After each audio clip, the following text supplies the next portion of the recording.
Welcome to the Press Box. I'm Steve Mims from the Register Guard, along with Austin Meek, our columnist. Looking ahead to Oregon against Rhode Island, second round of the NCAA Tournament. It's at 4:10 p.m.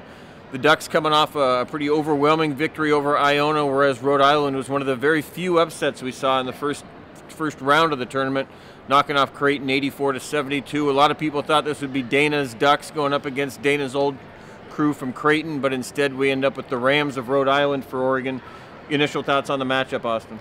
Well, Dana Altman's probably a little bit relieved not to have to play Creighton, but he's probably not that relieved to be playing Rhode Island because it does look like a team that's playing well, a team that has some size. It's interesting, these are the top two shot blocking teams in the nation by percentage. Now, granted, for Oregon, that was with Chris Boucher. So Oregon's a different team now, and how they match up with the size of Rhode Island will be interesting to see.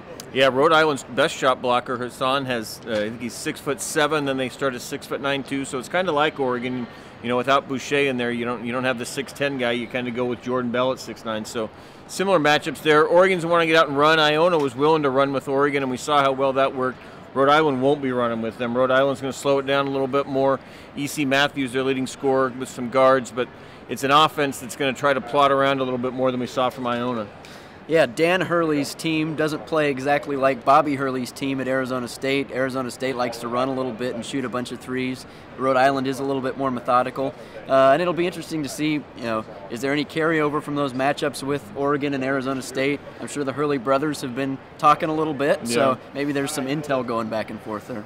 One thing we've seen from Oregon, this hasn't been a team that's been on upset alert much. You know, when they've faced some teams that are better than in the tournament, they've just beaten them. A couple years ago, they knocked off, St. Louis and Oklahoma State when they were an underdog. But under Dana Altman, pretty much, if Oregon's favored to win, they're going to win it. Now, with 6, maybe 7-man rotation on just one day's rest, do you see anything from Oregon that leads you to believe they could have some trouble with Rhode Island tomorrow? I think it could be a competitive game, but I like the Ducks to advance. Like you mentioned, Dana Altman as a higher seed has been pretty much money in the NCAA tournament.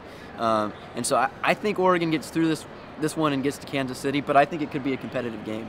Yeah, Dylan Brooks was pointing out that, hey, UCLA was 13-0, USC was 14-0, Arizona won 15 straight games, and they kind of called them the momentum stoppers. Rhode Island's on some momentum. They'd struggled through much of the year, had some injuries and things, but now they've won 9 in a row heading into the game. Like I say, 4:10 right here from the Golden One Center in Sacramento, so tune in, and we'll chat with you afterwards. Thanks for watching the Press Box.